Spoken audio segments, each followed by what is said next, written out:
आजमगढ़ में आप लगातार सक्रिय हैं। अतरौलिया, दीदारगंज, अजगरा, शिवपुर, ये 4 सीटों का जिक्र मैं कर रहा हूं। उसके बाद से आप आपका चूंकि सियासी दांवपेच ऐसा होता है कि कैबिनेट में आपके सहयोगी डॉक्टर संजय निषाद बिल्कुल परेशान है कि भैया ऐसा क्यों कर रहे हैं, वो अतरौलिया दीदारगंज क्यों लड़ रहे हैं। आपके महासचिव कह रहे हैं कि मैं शिवपुर नहीं छोड़ूंगा, मैं शिवपुर लड़ूंगा। तो इस तरीके अजगरा की बात आई तो जो वर्तमान विधायक है, सिटिंग एमएलए, तुरंत अपनी होर्डिंग लगा दिए। तो ये जो सियासी दाव पेच है, ओम प्रकाश जी, आपके सहयोगी परेशान है आपसे, आपके जो आपको बड़े भाई कहते हैं संजय निषाद, वो परेशान है। उनकी भी रैली थी आज, लेकिन आपकी वजह से उन्होंने उसको आगे बढ़ा दिया। ऐसा क्यों? क्या ऐसा सियासत का क्या मतलब है? प्रधानमंत्री जी का कार्यक्रम था, उनका कार्यक्रम शहर में था, इस नाते उन्होंने उसको पहली तारीख को किया है।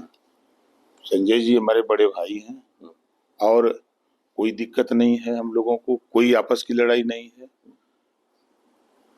उनकी पार्टी अलग है, हमारी पार्टी अलग है, सबकी पार्टी अपनी अलग, अपनी अपनी पार्टी का सब लोग ताकत पैदा कर रहे हैं। तो उनकी सीटों पर आपकी नजर क्यों है? अतरौलिया, दीदारगंज उनकी सीट है ना। कहाँ सीट है किसी की? वो लड़े थे वही 22। देखिए, जो सीटें हार गए हम लोग, वो हमारी सीट नहीं है। अच्छा, हाँ। जो सीट हम लोग जो जीते वो ना मानेंगे कि हमारी जीती हुई सीट है। अब हारी हुई सीट की बात तो नहीं की जा सकती ना। ये सीट हमने जीत ली तो उस पर हमारा प्रबल दावेदार है और कहने के भी हकदार हैं। और दूसरी चीज की, आजमगढ़ में आज आप भी चर्चा कर रहे हैं आजमगढ़ की जी। क्यों? आप इतना सक्रिय बहुत है ना वहाँ। हम पिछले साल भर से, 1.5 साल से सक्रिय हैं। आजमगढ़ में समाजवादी पार्टी कहती है कि यहाँ यादवों का गढ़ है। हाँ। ओम प्रकाश राजभर आजमगढ़ में सभी जातियों का गढ़ बनाने में लगे हैं। वहाँ राजपूत भी रहता है, ब्राह्मण भी रहता है, भूमिहार भी रहता है, यादव भी रहता है, पटेल भी रहता है, प्रजापति, गोंड रहता है, विश्वकर्मा रहता है, चौहान रहता है, राजभर रहता है, चमार रहता है, धोबी, दरकार, पासी रहता है, निषाद, बिंद, केवट, मल्ला, सभी जातियों के लोग हैं। ठीक बात है। और जब इन जातियों को हमने समझाया तो 22 फरवरी को जब कार्यक्रम किया तो पूरा जिला हिल गया। ये तो 10-15 हजार उठ गया, एक कार्यक्रम से 10-15 हजार उठ गया। 3 तारीख को फिर दीदारगंज कार्यक्रम है, फिर 17 तारीख को जो है मुबारकपुर में कार्यक्रम है। हम पूरे आजमगढ़ में अपने सहयोगियों के साथ एनडीए गठबंधन के बल पे हम 10 सीट जीतने के लिए वहां डेरा डाले हैं। नहीं, लोग कह रहे हैं कि जहूराबाद में आपकी स्थिति ठीक नहीं है, इसलिए आप अतरौलिया और दीदारगंज पर फोकस किए। देखिए, जो भास्कर का सर्वे है ना, नहीं, सर्वे की बात, ये पॉलिटिकल एक्सपर्ट भी कह रहे हैं। क्या कहेंगे? राजनीतिक विश्लेषक ये कह रहे हैं जहूराबाद में आपकी स्थिति ठीक नहीं है, इसलिए आप अतरौलिया और दीदारगंज, वहां चूंकि आप डिवीजन करने में वहां सफल हो सकते हैं, है ना, धार्मिक आधार पर। हम जहूराबाद लड़ेंगे और जीतेंगे। दुनिया की कोई ताकत नहीं है वहां। मतलब 2 जगह से लड़ेंगे आप, अतरौलिया और जहूराबाद? नहीं, हम एक जगह लड़ने हैं, जहूराबाद। इस बार भी जहूराबाद ही लड़ेंगे? जरूर। और कहाँ लड़ेंगे? तो फिर अतरौलिया में इतनी मेहनत की किसके लिए? कौन लड़ने जा रहा है? समाजवादी पार्टी के नेता अखिलेश यादव जी ने जब 2017-22 में उनके साथ थे तो उन्होंने कहा कि अतरौलिया में आपका क्या है। 10 सीट में 1 सीट मांग रहे थे, नहीं दिए। कहीं यहाँ आपका क्या वोट है? हमने कहा नहीं भाई, यहाँ हमारा वोट है।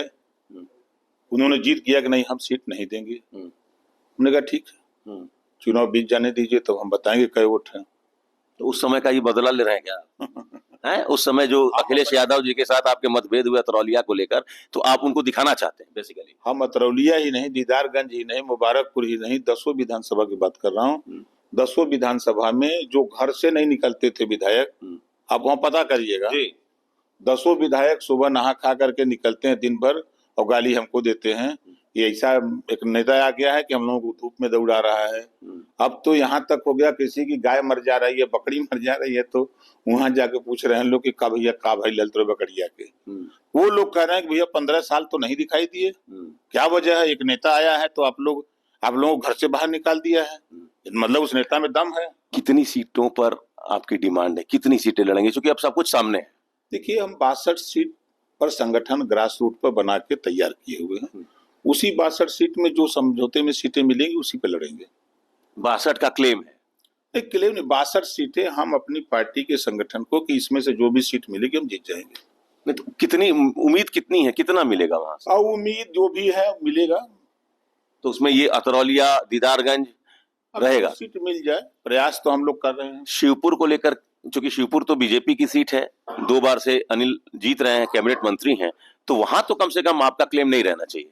वो आपके महासचिव थोड़ा उत्साही हैं, वो कह रहे हैं नहीं हम तो छोड़ेंगे। आप समझाएंगे उनको कि भाई वो बीजेपी की सीट। देखिए, अब ये फैसला दिल्ली होता है, लखनऊ और बनारस नहीं होता है।